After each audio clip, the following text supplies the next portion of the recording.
A poor student married a 71-year-old wealthy woman. 7 days later, he was shocked to realize that. A gray sky loomed over the small college town in Texas, its streets slick with rain. Mark Davis trudged along the sidewalk, his backpack slung over one shoulder, his face etched with worry. At 23, he was juggling his final year of law school, a part-time job, and an avalanche of debts left by his late father. The world seemed to close in tighter every day. His phone buzzed in his pocket, snapping him out of his thoughts. "Mark Davis speaking," he answered. A composed, authoritative voice responded. "Mr. Davis, this is Eleanor Brooks. I'd like to meet with you. It's regarding your financial situation." Mark frowned. "I'm sorry, who are you? How do you know about?" "I know enough," she interrupted smoothly. "Let's meet at Brooks Bistro, 7 p.m. It's important." The call ended before Mark could protest. Confused but intrigued, he made his way to the upscale cafe. The rain fell harder as he arrived, his jacket doing little to keep him dry. Stepping inside, he was greeted by warm lighting and the aroma of fresh coffee.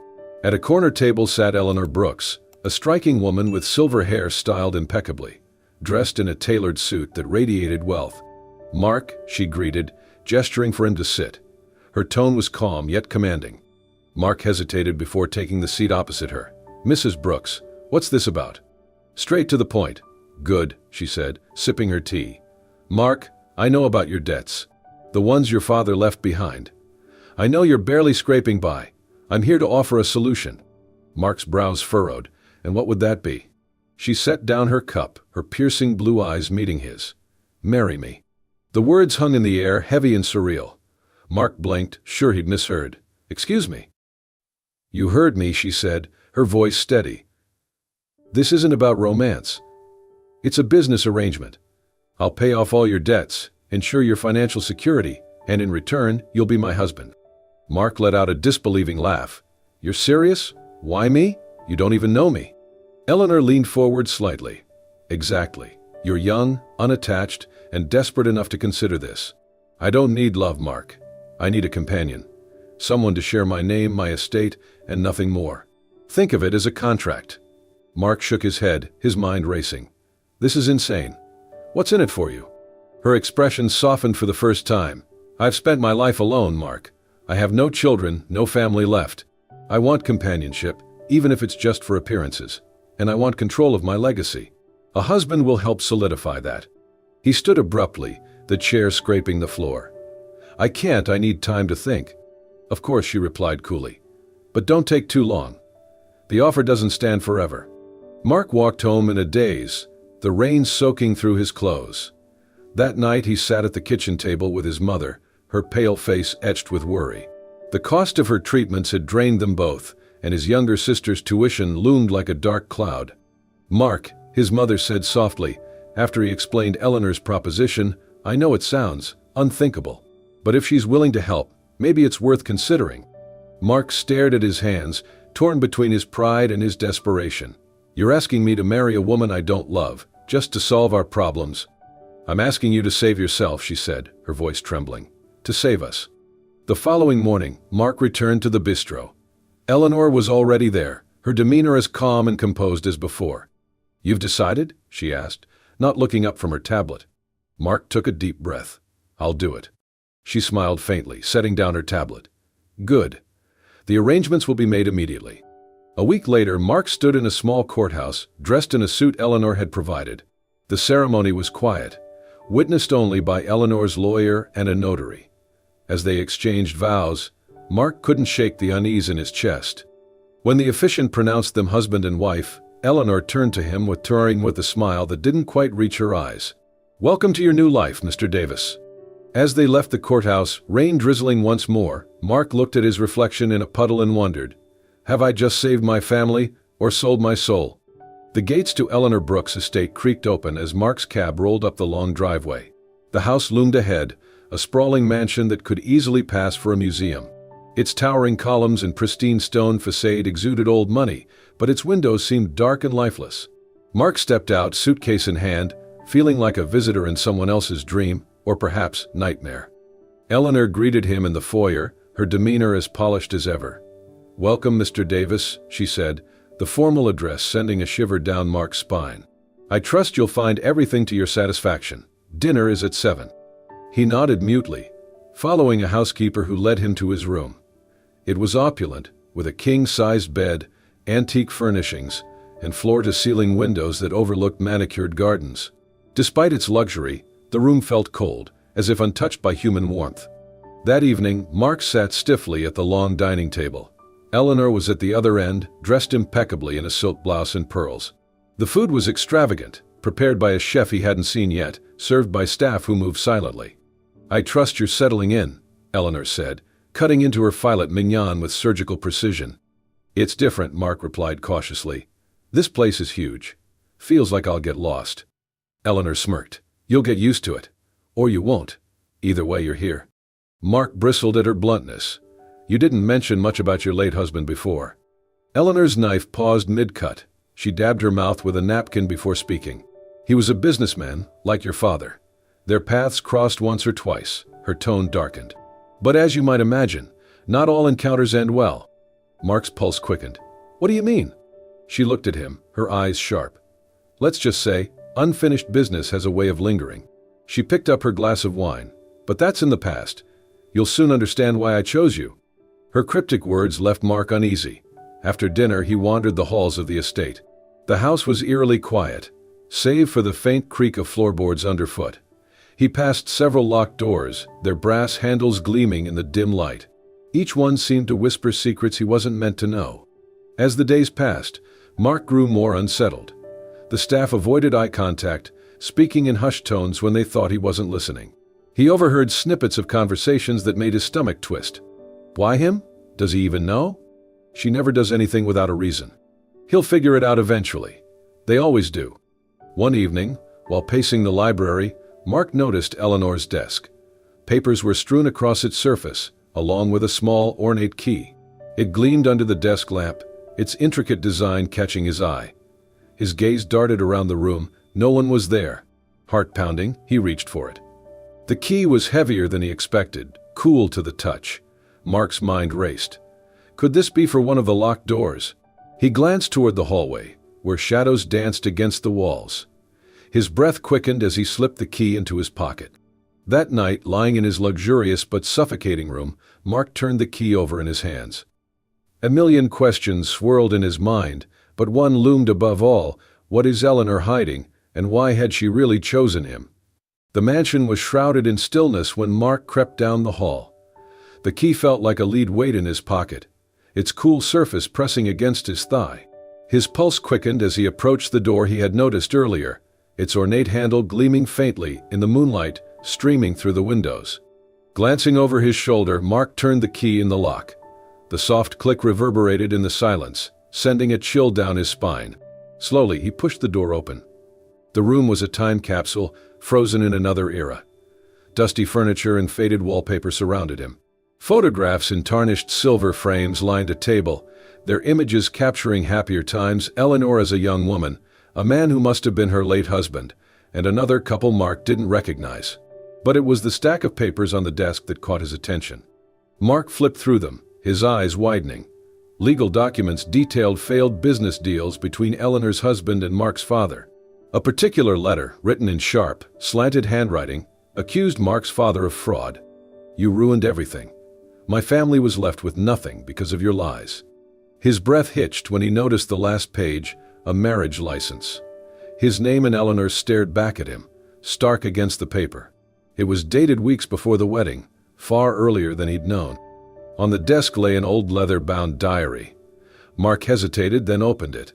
The entries were Eleanor's, revealing a calculated plan to trap Mark in a marriage that would fulfill her ultimate goal, to settle old scores. "I will take everything from him, just as his father did to me. He will be my pawn." Mark froze as the door creaked behind him. "Enjoying yourself?" Eleanor's voice was icy, cutting through the shadows like a blade. He spun around, guilt and fear writ large on his face. "Eleanor, You thought you'd find answers here?" She stepped into the room, her silhouette sharp against the dim light from the hall. Curiosity killed the cat, Mark. "What do you think you're doing?" His voice was low but firm. "Why did you really marry me? Is this about my father? Is this some kind of revenge?" Eleanor's eyes hardened, her usual composed facade cracking. It's not your place to ask questions, Mark. Just do what you're told, and you'll leave this marriage better off than you started. Isn't that enough for you? Mark's fists clenched. Enough. You've lied to me, manipulated me. This isn't a marriage, it's a trap. Eleanor's lips curled into a faint smile, one that didn't reach her eyes. A trap, is it? Maybe you should have thought twice before signing those papers. She stepped closer, her tone venomous. You may think you're smart, Mark, but you're just like your father, blind to the damage you cause until it's too late. Mark glared at her, the weight of his father's legacy crushing him anew. If you hated him so much, why take it out on me? I had nothing to do with what he did to your family. Eleanor stared at him for a long moment, the silence stretching like a taut string. Finally, she turned on her heel. You're in over your head, Mark. Stay out of matters that don't concern you. With that, she left the room, her footsteps fading down the hall. Later that night, Mark lay wide awake in bed, his mind racing. Eleanor's words haunted him, but so did the documents and diary. Why had she gone to such lengths to entangle him in her schemes? Was it really just about revenge? His thoughts were interrupted by the faint sound of Eleanor's voice. He slipped out of bed and crept toward her study, pressing his ear against the door. Make sure the transfer is complete, Eleanor said, her tone sharp and commanding. We can't let him back out now. Time is running out. Mark's blood ran cold. Whatever was happening, he was in deeper than he'd ever imagined. Mark sat alone in the grand library, his mind a whirlpool of fear and confusion. Eleanor's cryptic words and the damning contents of the locked room made it clear. He was in over his head.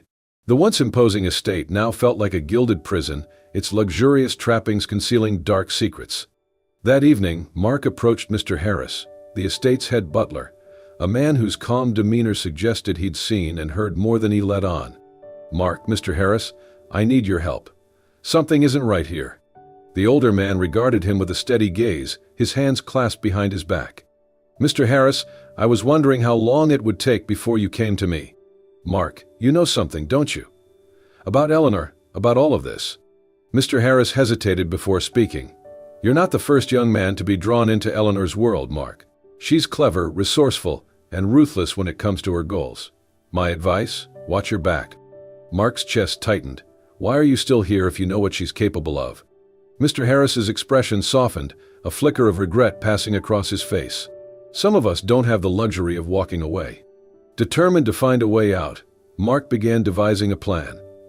He reached out to a trusted friend from law school, Peter, under the guise of catching up. Mark, Peter, hypothetically, if someone signed a contract under coercion or false pretenses, is there any way to void it? Peter, hypothetically, yes, but it depends on the evidence. Why? Are you in some kind of trouble? Mark deflected. Just a class project I'm working on. Thanks, man. The next few days, Mark carefully searched Eleanor's office whenever she was away, hoping to uncover something that could explain her obsession with his father. Late one night, as he rifled through her desk, he found an envelope addressed to his father. The letter was a scathing condemnation, written by Eleanor herself. It accused Mark's father of embezzlement, fraud, and deceit that had led to the financial ruin of Eleanor's family, and ultimately the death of her husband. You left us with nothing. My husband's heart couldn't take the stress, and he's gone because of you. I will see to it that your family pays for what you've done. Mark's stomach churned.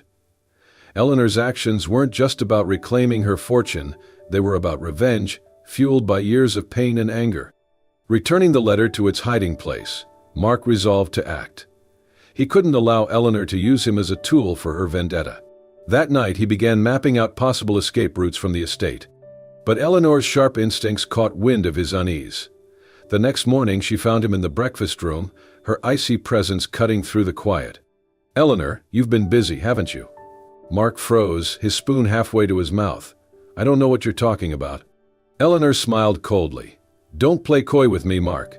If you think you can outsmart me, you're sorely mistaken. I've dealt with far craftier opponents than you.